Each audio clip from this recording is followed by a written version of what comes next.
Today I'm going to be talking about the 5 things that I love about Korea that have nothing to do with K-pop, K-dramas, kimchi.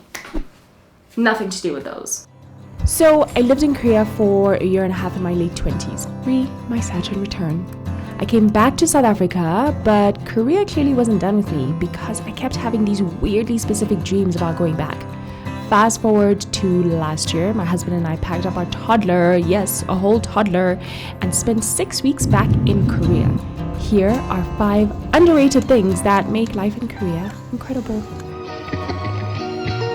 Life at night in Korea. The city just comes alive. You go outside and there are people walking their dogs, there are people taking a walk or a run along the river. They have these running pads along the river. Also, shops are open really late, so people are also shopping. People are just kind of living their life. So many restaurants along the street and like street eat joints where you can just drink and eat and be merry.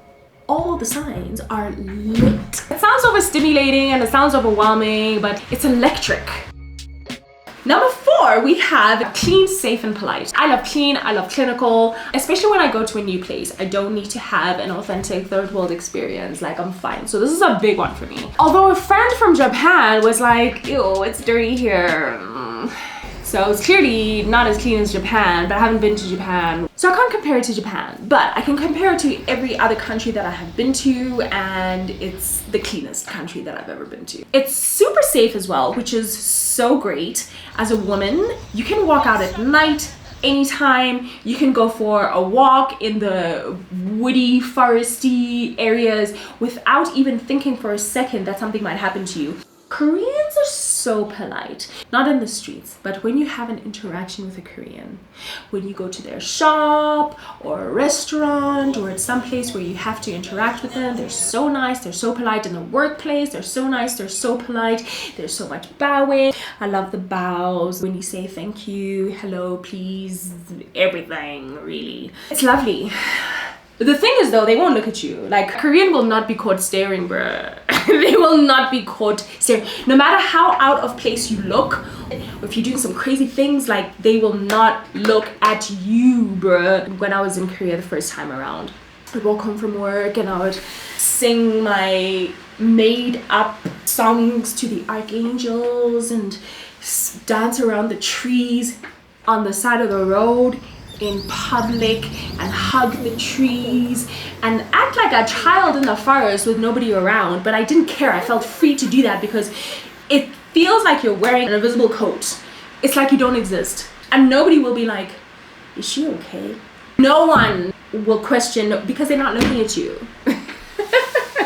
So obviously this is very subjective. It depends on where you are in your life, space, reality. As I said, I was on my Saturn return. I needed that bubble. I needed to be in a bubble, and it really served me. It really worked for me at that time.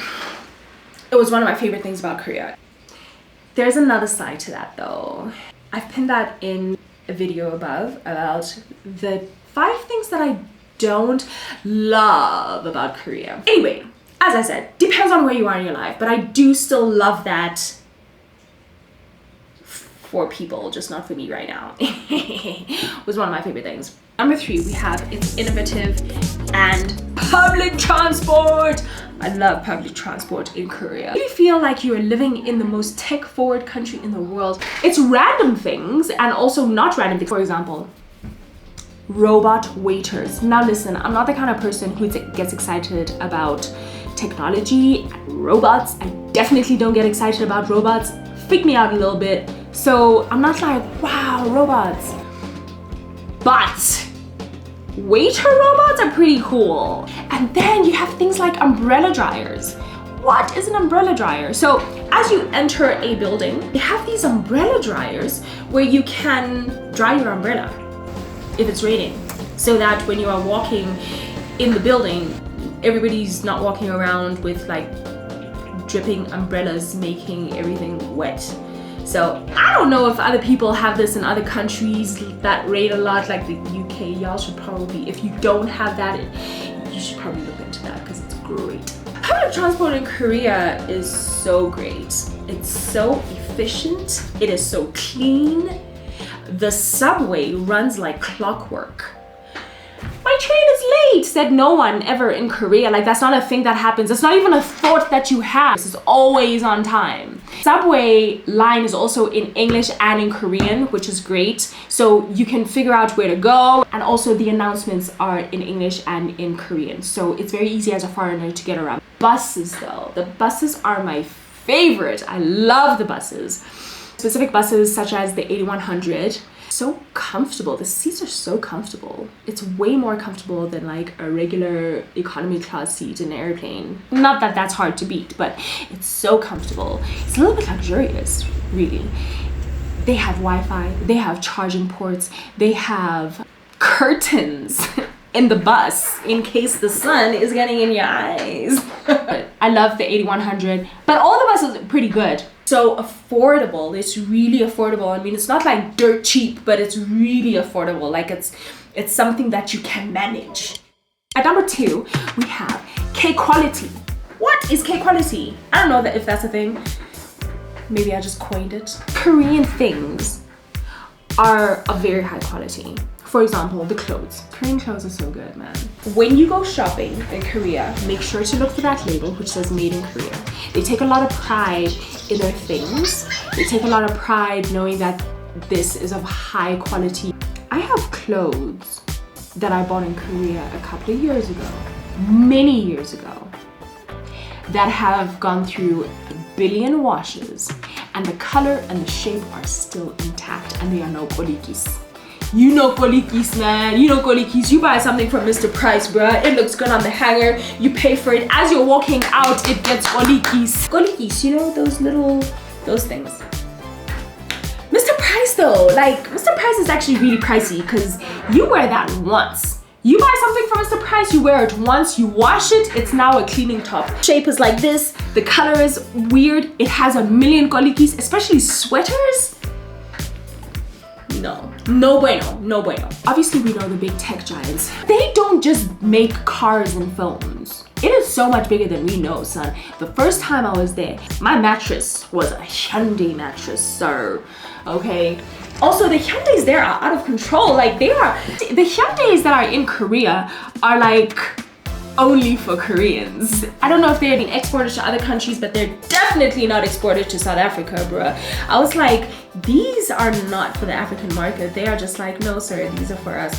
The Hyundais in Korea, what? Really nice.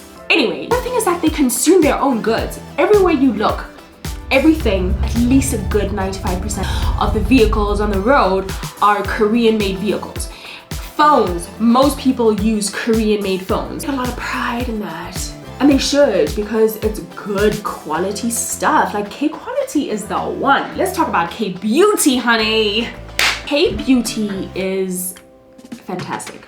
Just like really great skincare stuff everywhere, and it's affordable and it's really good. Even the cheapest stuff is nice stuff. So when I was there first time around, I was struggling with acne and I found a dermatologist online, and the consultation fee was very low. It was like the equivalent of 250 Rand, which is about $25, I think. So I was like, these people are definitely operating from under a bridge. It was not under a bridge. It was a really nice, it was like a whole like clinicky thing. Clean, modern, lovely, coffee machines, nice walls, plants. They have really good products. So that's K-Beauty. Number 1, nature. So most of the cities are sort of built to be in harmony with nature. And I don't necessarily mean eco-cities, I just mean in the city, you'll always find there are always lots of trees. There's always a river. It's a very hilly country, so they always these little hills with stairs that you can go up and go to the top, and it's just so pretty. It feels like you've completely escaped into nature, and yet you're still in the city. It's really, really, really lovely. And the seasons, the 4 seasons in Korea, there are 4 distinguishable seasons. Springtime is absolutely gorgeous. There are flowers everywhere. And cherry blossoms. People think that you have to go to Japan for cherry blossoms only, but you can actually experience cherry blossoms in Korea. And it's so magical. You wake up one morning and it's like all the cherry blossoms have just bloomed. Summer's hot and humid. That's what my students used to say to me. Teacher, but you come from Africa. Why are you saying it's hot? No, Asian heat is different, bruh. Apart from the humidity and the heat, it's so green and it's so pretty in the summertime. And also, as I said in the beginning, night times, so nice. Humidity goes down, fun levels go up, life, you experience life again. It's so beautiful. Then in the autumn, the autumn is so pretty. The autumn is beautiful. They have so many maple trees, so they all change color, and it's so pretty. And then it's like sweater weather after the hot, humid summer. It's gorgeous. I love it. Then you have winter, which is cold, but you just have like appropriate gear, so you'll be fine. Also, it's warm inside. South Africans know what I mean, son. South Africa, or in Africa and other African countries, bro, it's cold, okay? The heating is not well inside. Like, so my dad is Canadian, and before he came to Lesotho, someone was like, you're about to be colder than you've ever been in your life. And he was like, I'm pretty sure I can handle a little baby African winter. I'm paraphrasing, my dad definitely did not say it like that. Then he got here and he was like, oh, that's what they mean. Because it's cold, bruh. But nothing acts like it. The houses don't act like it. The heating doesn't act, the clothing doesn't act like it. Like nothing acts like it's cold. Our houses are not built for the cold, yet it is cold. And you know, in South Africa, sometimes in the winter time, bruh, it'll be warmer outside than it is inside. So you don't have that problem in Korea. So don't worry about the cold. Don't stress about the cold. Don't worry. I am very sensitive to the cold, but I really was fine in Korea. Like I would much rather have a Korean winter than a Southern African winter. So I love the seasons in Korea. And I love nature in Korea. Please like and subscribe and comment down below if you have experienced any of these things, and let's chat. Okay, friends, I'll see you next time. Bye.